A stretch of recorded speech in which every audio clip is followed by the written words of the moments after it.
दोस्तों सभी को नमस्ते। दोस्तों सोशल मीडिया में कितनी ताकत होती है इसका एहसास भारत को बड़े लंबे समय के बाद अब हुआ है और उस एहसास में उसने ये पा लिया है। भारत का प्रत्येक व्यक्ति जो बुद्धिमान है, जो तर्क से विचार करता है, वो ये जान गया है कि सोशल मीडिया की ताकत के सामने बहुत सारी ताकत फीकी होती है। क्योंकि दिल्ली में हुए किसान परेड के ट्रैक्टर परेड को किस प्रकार से उसका विषयांतर करके क्या बना दिया गया, क्या मार्केटिंग हो गई, इसकी कल्पना भी आज सामान्य व्यक्ति नहीं कर सकता। आज सामान्य व्यक्ति वही गीत गा रहा है, वही बोल रहा है जो उसको मीडिया में उसको सिखाया गया, समझाया गया, बोलने के लिए प्रोत्साहित किया गया। जैसी वीडियोग्राफी, जैसी फिल्मोग्राफी, जैसे सीन उसको दिखाए गए, वही उसका माइंडसेट हो गया। इसी को तो बोलते हैं सोशल इन्फ्लुएंसर। ये न्यूज़ चैनल आपकी दुनिया में, आपकी ज़िंदगी में सबसे ज़्यादा इन्फ्लुएंस करते हैं आपको, आपके विचार को, आपके मत को, आपके दृष्टिकोण को इतना इन्फ्लुएंस करते हैं कि आप सही गलत में भेद ही नहीं कर पाते। और इसी का परिणाम ये है कि आज दिल्ली में होने वाले किसान आंदोलन का क्या एंगल बना दिया गया है, ये आज हम इस दृष्टिकोण में देख रहे हैं। पर किसानों के ऊपर मैं एक वीडियो पहले बना चुका था, पूरा विश्लेषण, शुद्धतम रूप का विश्लेषण मैं दे चुका था। उस विश्लेषण के ऊपर बहुत सारे तथाकथित लोग आए और उन्होंने मुझे कहा कि भाई हमें विश्वास नहीं था कि तू भी खालिस्तानियों का सपोर्टर है, ये है, वो है, फलाना ढिमाका। अरे मैं उनसे पूछना चाहता हूँ, मेरे चैनल के ऊपर, मेरे उस वीडियो के ऊपर तो सिर्फ 600 लोगों ने ही देखा है।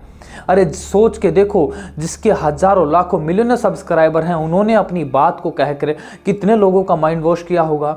और वह लोग कैसे विचारधारा के होंगे जो किसानों को ही किसान नहीं मानते, भारतीय नहीं मानते, और उनको तो अलग अलग अजीब अजीब नामों से संबोधित करते हैं। उनका विचार कैसा होगा? और वह आपके बीच में प्रभावशाली हैं, आप उनका बड़ा प्रभाव मानते हैं अपने निजी जीवन में। तो ऐसे लोगों से सजग रहने की आपको, मुझे लगता है, आवश्यकता है।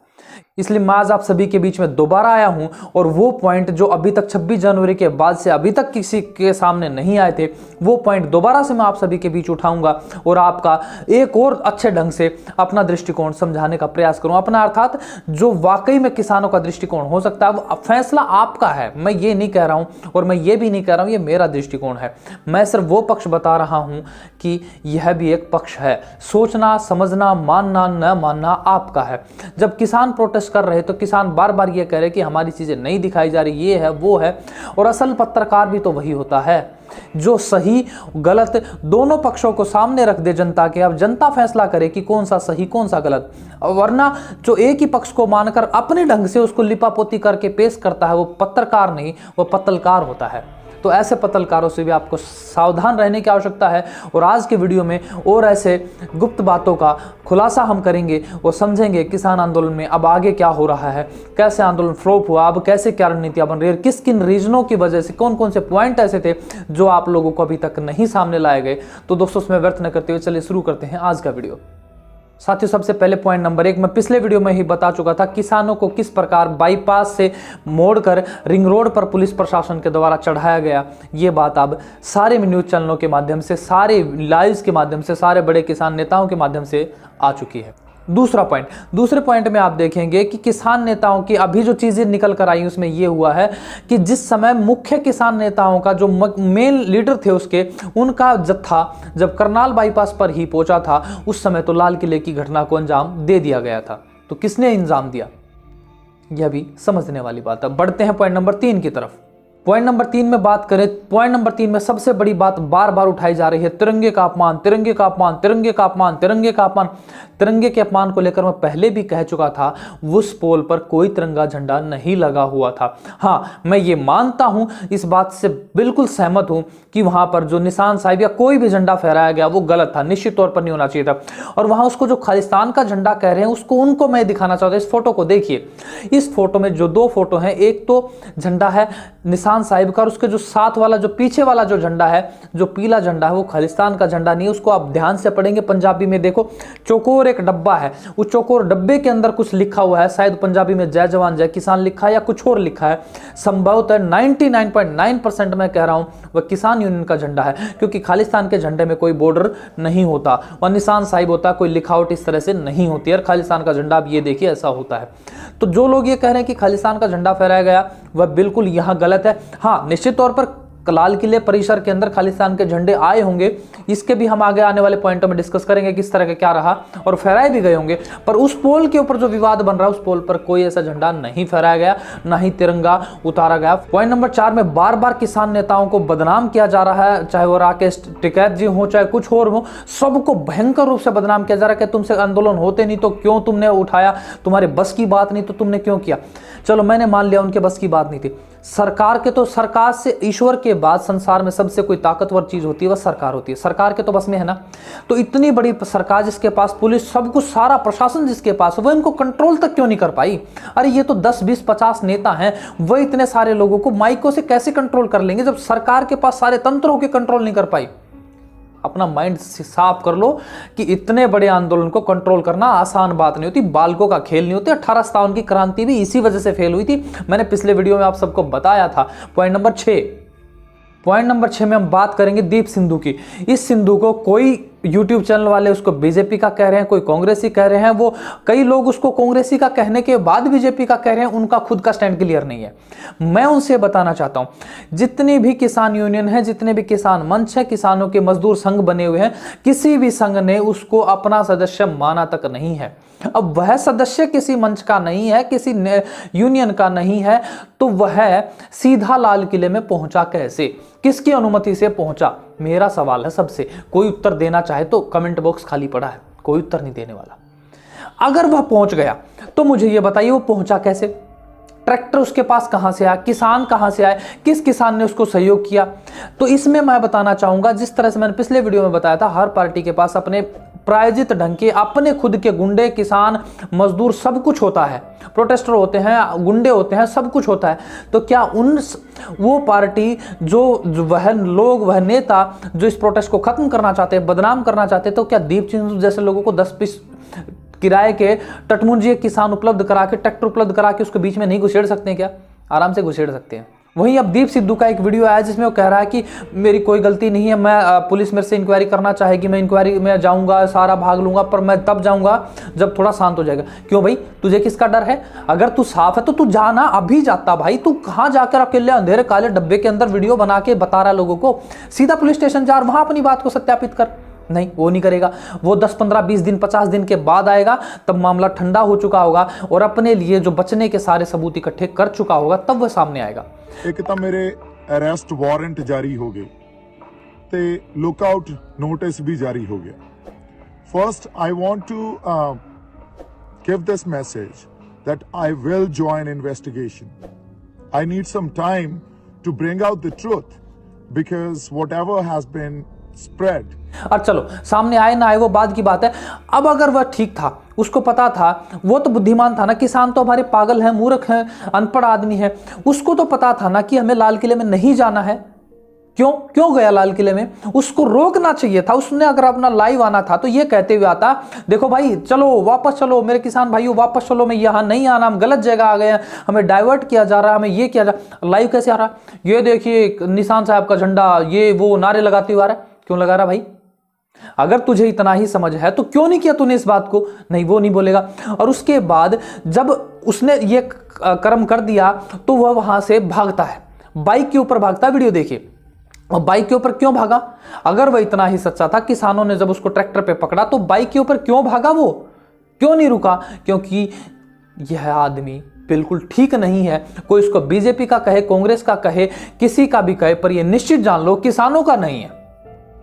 यह मैं स्पष्ट कर दूं, कोई अगर इसके ऊपर विवाद करना चाहे, मेरे से उलझना चाहे, हाथ जोड़ता हूं जी, मेरे बस की बात नहीं है। पर मैं ये जानता हूं, यह व्यक्ति चाहे उसको इनेलो का बताओ, कांग्रेस का बताओ, जेजेपी का बताओ, किसी का भी बताओ, चाहे सनी देओल का साथी बताओ, मोदी का साथी बताओ, राहुल का बताओ, सोनिया का बताओ, पर वह किसानों का नहीं है। यह स्पष्ट कर लो, ठीक है। Point number 6।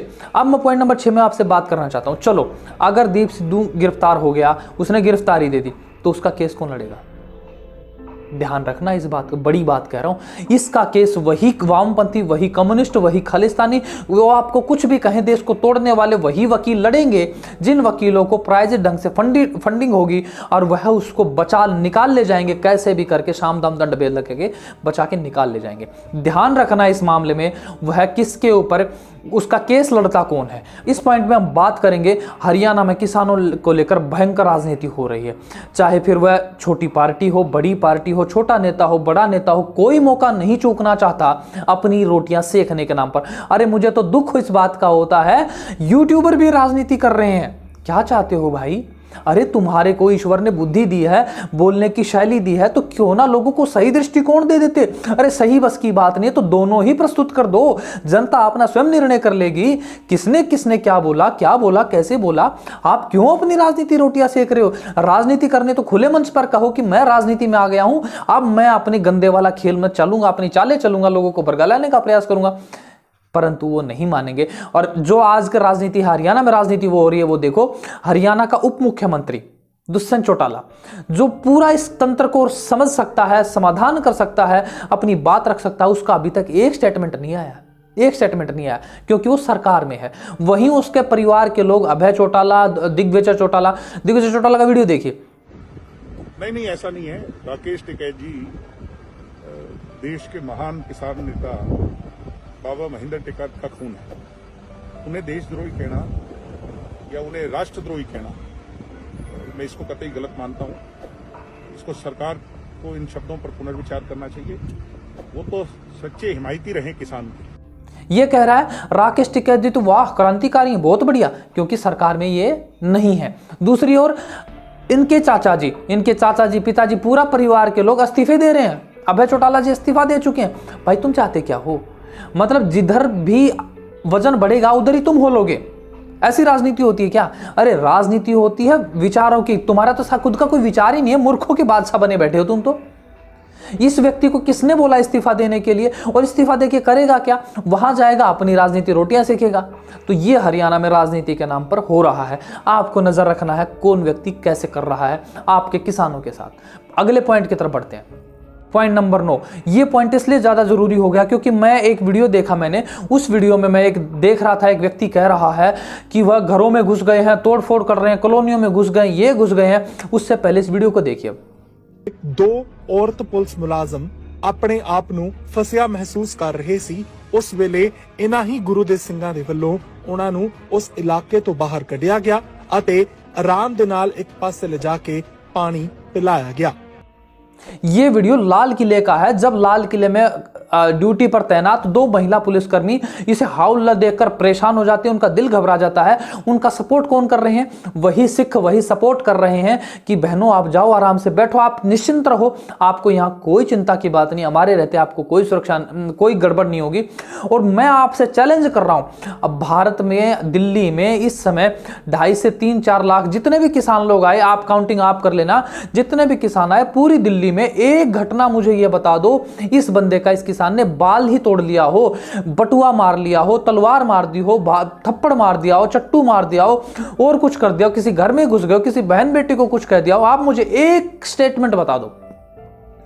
पिछले 3 दिन पहले मेरा जाना हुआ टिकरी बॉर्डर। जब मैं टिकरी बॉर्डर गया तो मुझे वहां जब सर्वे किया तो मुझे पता लगा टिकरी बॉर्डर के पास में दिल्ली मेट्रो का कोई बिल्डिंग है। वहां पर पता नहीं, वहां दिल्ली मेट्रो के बहुत सारे कर्मचारी रहते हैं। मैं वहां गया तो मैंने वहां देखा उनकी बिल्डिंग के बिल्कुल गेट के ऊपर 10, 20, 50 नहीं 100, 150 ट्रैक्टर ट्रॉलियां खड़े हैं। वहां किसान हैं और वहां उनकी महिलाएं, बच्चे, बूढ़े, बुजुर्ग सब डेली आते हैं। और किसी बुजुर्ग ने किसी महिला ने इतनी कंप्लेंट नहीं करी कि हमारे साथ इन्होंने छेड़छाड़ करी, बदसलूकी करी।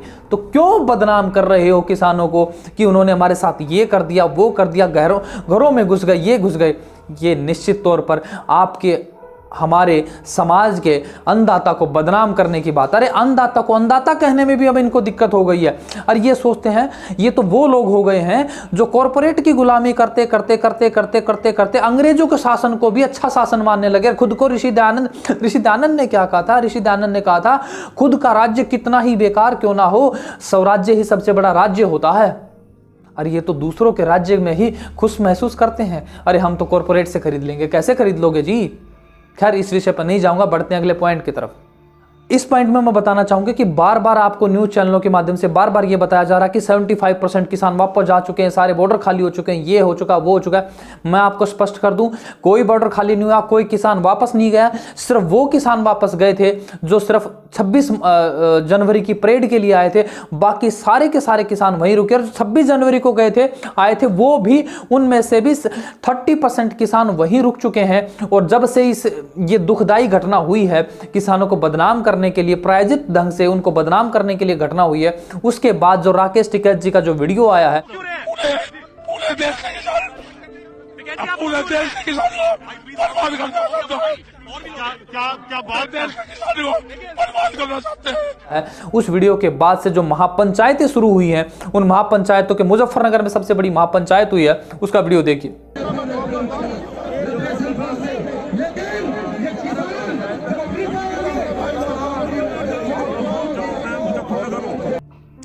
इस महापंचायत के बाद सारे के सारे देश के पूरे हरियाणा, पंजाब, राजस्थान के आसपास के जितने भी किसान थे, वो किसान पहले से ज्यादा ताकत के साथ दिल्ली बॉर्डरों पर पहुंच रहे हैं। मैं आपको छोटे छोटे वीडियो दिखाना चाहूंगा, देखिए इन चीजों को।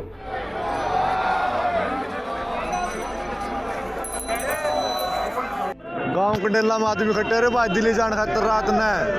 देखा आपने, यहां सारे के सारे किसान बहुत सारे गांवों से, हरियाणा का हिसार, हांसी, सिरसा, फतेहाबाद और आसपास के जितने भी बड़े बड़े जो हमारे यहाँ के जनपद हैं, उन जनपदों से हजारों की संख्या में ट्रैक्टर अभी कूच कर चुके हैं और दिल्ली के बॉर्डरों पर आ चुके हैं। अब राकेश टिकैत जी का कहना है और अन्य किसान नेताओं का कहना है, अब इस आंदोलन को इन्होंने जो राजनीति प्रपंच रचा है, इस प्रपंच से हमारा आंदोलन कमजोर नहीं मजबूत हुआ है। और इस मजबूती के साथ हमारे को एक और दृष्टिकोण मिल गया है कि कैसे इस प्रकार के खालिस्तानी विचारधारा वाले लोगों को हमें अपने तंत्र से निकालना है। और उसके लिए अब सारे किसान एक साथ मिलजुल कर उनको फिल्टर करने के लिए काम कर रहे हैं।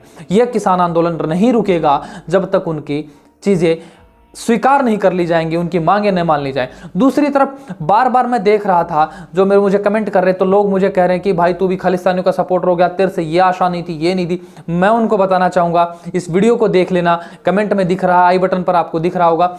मैंने आज से तकरीबन 3 साल पहले अपना मन स्पष्ट बना लिया था कि खालिस्तानी विचारधारा क्या है, जब मुझे समझ में आई थी, और उसके ऊपर मैंने वीडियो भी बनाया था। उस वीडियो में आप देख लेना और समझ लेना अनिल आर्य खालिस्तान के पक्ष में है या विरोध में है। दूसरी और अंतिम पॉइंट में मैं ये कहना चाहूंगा, चलो क्या एक उस झंडे की वजह से जिसने भी वो फहराया, उसको मैं कहता हूं फांसी दे दो और अभी के अभी दे दो, उसी पोल पर दे दो जहां पर उसने ये कुकृत्य किया, कुक्रम किया। परंतु क्या सिर्फ उस तिरंगे की वजह से या उस झंडे की वजह से क्या सारे किसान बदनाम करोगे? क्या आंदोलन बर्बाद कर दोगे? क्या उनका सपोर्ट नहीं करोगे? क्या आंदोलन ही खराब हो गया? क्या किसान खराब हो गया? क्या कहना चाहते हो? अगर सजा देनी है और उस व्यक्ति के ऊपर तो एफआईआर हो भी चुकी है, तो आप इस बात को लिए क्यों नहीं समझ लेते? परंतु नहीं, आपको अपनी राजनीति रोटियां सेकनी है। किसानों को, आपको इस आंदोलन को शायद खत्म कराने के लिए शायद कुछ फंडिंग मिलती हो। ये हंसी की बात कह रहा हूं, इतनी औकात नहीं है कि तुम्हें कुछ फंडिंग मिले।